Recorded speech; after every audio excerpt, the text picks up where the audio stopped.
Hi guys, Barry Casson here again talking about motion pictures. Today is going to be a fascinating one. You're going to learn an awful lot in this particular video today, okay? And there's some funny parts too, so you'll enjoy it. Before I start, I want to mention my book on video, the Video Bible, okay? Professional Secrets to Home and Business Video Production. It's available on my website, barrycasson.com, and on Amazon, all right? barrycasson.com. Good for, you're looking for Christmas presents? Great Christmas present for, you have a friend, young person getting into film, you think this would be good. All the stuff about motion pictures is in here. It's very practical. A lot of really good information to help people starting out in the film business. Okay, right there, done. Okay, grab a copy. Thank you. Now, we're moving on to today, what it's all about. What are motion pictures all about? Today, we're going to deal with aspects of being on the set. Now, you're on the set, and as a director of photography, remember that's a DOP or DP, what we're going to have to do is cover a scene. We have to have a scene, a master scene, which is going to have lots of different shots in it, right? And in this scene, we're going to have to break it down as to what these particular shots are going to be within that scene, that compilation of different shots, right?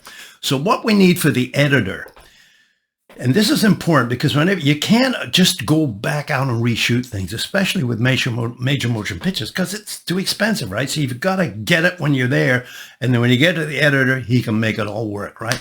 So you need 7 shots. 1, 2, 3, 4. Yeah, that's right. 7 shots, right, to satisfy the editor. What are those 7 shots? Okay, a master, a medium, a close-up, an over, a cutaway, a reaction, and an insert. Those are 7 shots that you need to make that whole scene work. Well, let's start with the first one, the master shot, right? The master shot, well, I'll tell you, the scene is in an alley. Let's just say where it is. We're looking down on a master shot in an alley, dark, it's night, right? And you can see the alley going to the end. You can see maybe there's a road going by at the end of the alley or something, okay? That is the scene. There's 2 guys, they're fighting in the alley, and they're really giving it, okay? So we got a master shot of that where we can see everything and the guys are fighting, blah, blah, blah. Now, remember, basically for most motion pictures, they usually have 1 camera, okay? Sometimes you'll see 2, but very often, if they're 2, they're side by side. And the reason for that is because the lighting is the same. It's difficult to move things around and have the same lighting so that it cuts in editing, unless the lighting is just flat and there's no modeling, as we say, in the lighting. But for the most part, you're going to shoot the master with certain lighting, then you're going to move in for the medium shot, right? It's going to be the same as the master, but tighter, that's all. So in the medium shot, we want to sort of maintain the same kind of lighting. That might tweak a few things, but basically, now we're going to do that. We're going to get the master. Now we're going to get the medium shot, same action, actors doing the same thing. After that, we're going to go in for the close-ups. So for the close-ups, we're going to have both that. We're going to get a close-up on both actors during this fight, right? Okay, good. Master, medium, close-up. Then we're going to get some overs. The overs are like when I mentioned last time in television, it's over the shoulder shot, right? So one actor and then over the other shoulder of the other actor to get those. So now we got the overs. Master, medium, close-up, overs.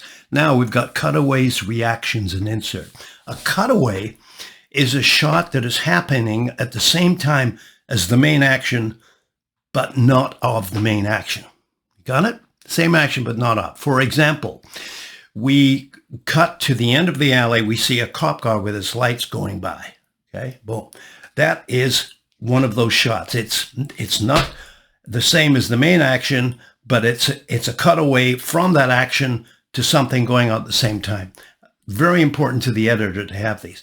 We also need reaction shots. What's a reaction shot? Well, it could be the little old lady that lives in the alley above them, and she opens the window, looks down and says, "Hey, what's going on down there?" Right? She's reacting to the action. Obviously, that's a reaction shot, right? And then we have one more, which is called an insert.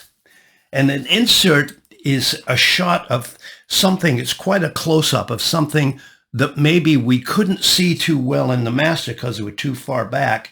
And maybe in the close-up or medium shots, maybe whatever it is we need, we can't see because it's below the face, below the, maybe something, we just can't see it in those shots. That's an insert shot that gives the audience more information that they wouldn't have in the previous shots as the master, the medium, and the close-up.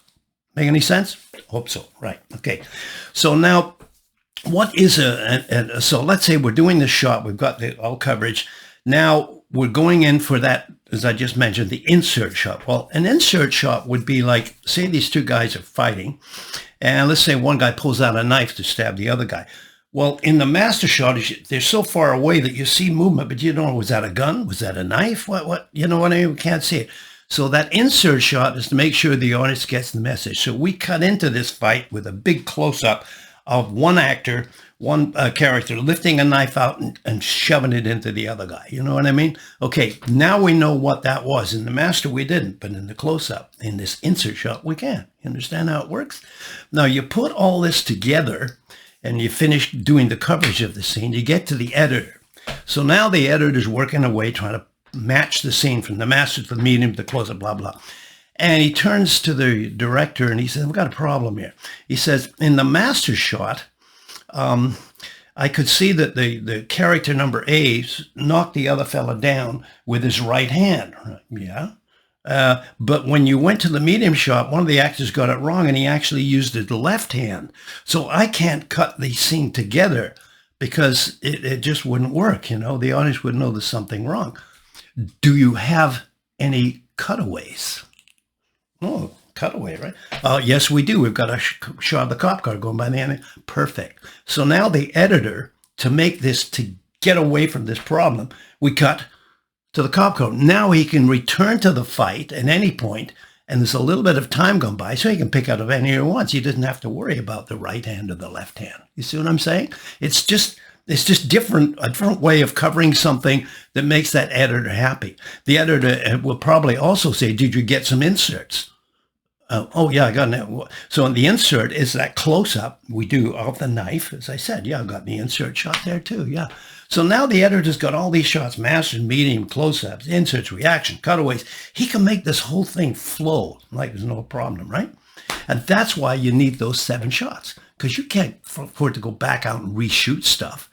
If you do this, you're covered. Now, that's why it takes a long time shooting motion pictures, you know, because there's a lot of standing around and waiting, because you have, for each setup, every time you move that camera from master, medium, to close-up, it's another what we call setup, and it takes time to tweak the lights and do all this stuff. So it takes a long time to do this stuff. To get those 7 shots, you're away to the races. The editor's a happy camper, and everything cuts together. Just like most of the movies you watch on TV, they all seem to flow. You don't see too many mistakes. That's because they figured this out ahead of time. We got to have those shots, right? Now, there's also something else. You find this part kind of funny. I learned this when I was studying in Hollywood, and I must admit it was quite an eye-opener. If you're working on a set, let's say, and you're a rookie, right? And the gaffer, by the way, the name gaffer, that's the chief lighting technician working under the DOP, or the director of photography. So you have the guy handling direct, well, I'll give you the whole thing. You've got the camera operator, you've got the first assistant, which is the focus puller, right? You've got the second assistant, which is the clapper, right? And then you move on, you've got the gaffer who works under the DOP or the DP, doing what the director tells him with the lights, right? And the gaffer's assistant is called the best boy, okay? That came from an old Hollywood thing where a guy came to set one day apparently and said, one guy was sick, so I brought this is my son, he's my best boy, or whatever. And that term stuck. So now the assistant to the gaffer is the best boy.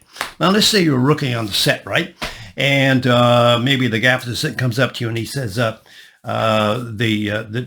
direct photography told me to tell you to go and get a half an apple, a pancake, and a spider. Can you get on it? So now you're the rookie, you're going, what? What is this? Yeah, okay. So don't come back with fruit and insects, okay? It's not going to work. So what is he talking about?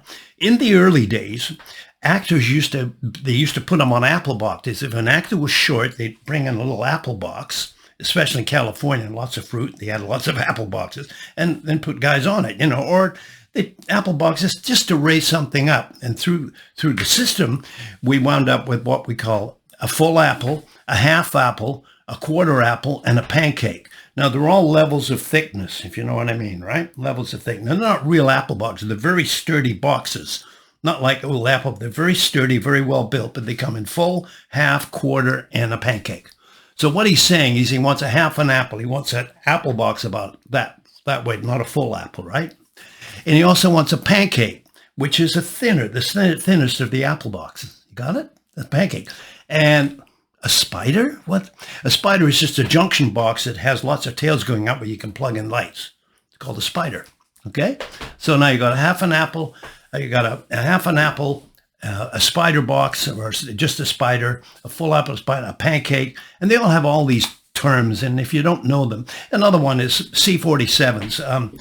When we clamp gels and things to a light, we do it with close pegs, not metal, because close pegs, they're made out of wood, and the bed of the metal are too hot to handle when you're near a light, near the barn doors and stuff, right?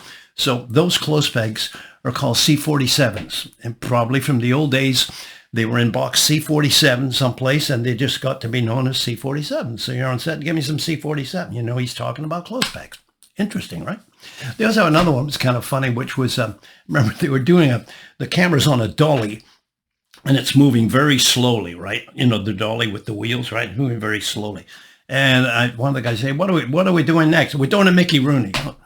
Mickey Rooney? What's a Mickey Rooney? Anyway, I'll let you figure it out. It was a very creepy kind of, they were just creeping, you know, the dolly was just creeping very slowly, right?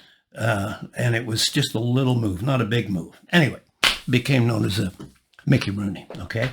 So those are some of the things about the motion picture industry, how it works on set. It's just a ton more of sayings and things that you just get to know after a while. And they sound a little crazy at first, but it happens. I mean, even today you'll see, like I remember watching the movie Contact with Jodie Foster and what's the other guy? I can't think of his name. Anyway, the actor, and from the set stills, they always take still shots of the set, right? The actors, and there's one where you can see the other actor, what's his name? I can't. Anyway, he's on a half an apple to bring him up because I guess they had to get Jodie Foster and him more aligned. So he's on a half an apple box. You can see it. So those are just a few things about what happens on set. I hope that sort of makes a little bit of sense. And now maybe you have a better understanding of why it takes so long to shoot motion pictures. A feature is usually about 3 months. You know, it's a long time, but you get very tight with everybody. It's like a family after 3 months. Unfortunately, when it ends, you're out of work and you got to start looking for your next gig, right? Anyway, I hope that works. I'll just mention again the book, The Video Bible, on Amazon. It's on my website, barrykasdan.com. Grab a copy, good Christmas present for somebody or just to help somebody out. I hope that's sort of been fun for you, okay? Certainly fun for me. I'll have more information next time. I'll have more videos doing more aspects of the film industry. And anyway, I thank you for watching, and that'll be it until I see you next time. Thank you.